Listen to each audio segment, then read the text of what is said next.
চলো আজ তোমাদের একটু পিছনের দিকে নিয়ে যাই। দিনটা ছিল 12ই জানুয়ারি। আমরা সপরিবারে ঘুরতে যাব। বেরিয়ে পড়েছি। সামনে কাঁচ দিয়ে কুয়াশা ভাঙা রোদ, ফাঁকা রাস্তা, আর আমরা সবাই চলেছি।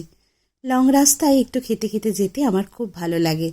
দেখতে দেখতে জোকা ঢুকে পড়েছি, আর আমাদের বাকি দলবলের থেকে আমরা যথারীতি অনেকটাই পিছনে। জ্যাম ঠেলে এখন সেকেন্ড হুগলি ব্রিজের রাস্তায়। আর এই লোকটা ভালো লাগে না এমন লোক খুঁজেই পাওয়া যাবে না। অদ্ভুত রোমাঞ্চ জাগায় এই লুকটা। দেখতে দেখতে বম্বে রোডে ঢুকে গেছি। রাস্তা বেশ ফাঁকা। আমাদের গল্পের আসল জায়গাই হলো এই কোলাঘাট ব্রিজ।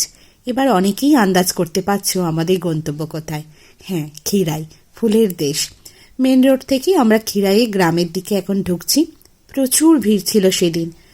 এই রাস্তা দিয়ে আমরা মেলার ভিতর যাব। এখানে এক দোকান থেকে নিজেকে ফুলকুমারী সাজিয়ে নিয়েছিলাম। বড় মাসি এখন ফুল গাঁথছে। এত ভিড় তার বলে বোঝানো যাবে না। প্রথম মাঠেই দেখছি মোরগ ফুল লাল হয়ে ফুটে আছে। যত দূর চোখ যাচ্ছে শুধু ফুল আর ফুল। তবে এবছর শুনছি ফুল অনেক কম ফুটেছে। চাষি হয়েছে অনেক পরে কাঁসাই নদীর বন্যার জন্য।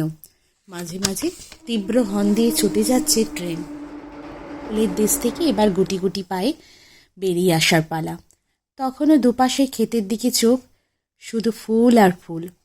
শেষ বেলায় আমরা সবাই খেতে নামলাম শেক্স বালিগঞ্জ প্লেস, কোলাঘাটে। চোখ মুখ সবাই শুকিয়ে আমরা এখন অপেক্ষা করছি খাবারের জন্য। স্টার্টার দিয়ে শুরু করে মেন কোর্স কমপ্লিট করে এবার বাড়ি ফেরার পথে। মাঝে কিছুটা সময় ঘুমিয়ে পড়েছিলাম। চোখ খুলে দেখি সাঁতরাগাছি এসে গেছি। চলো ভিডিওটা তবে এখানেই শেষ করি। ভালো লাগলে একটা লাইক দিয়ে চ্যানেলটা সাবস্ক্রাইব করে নাও।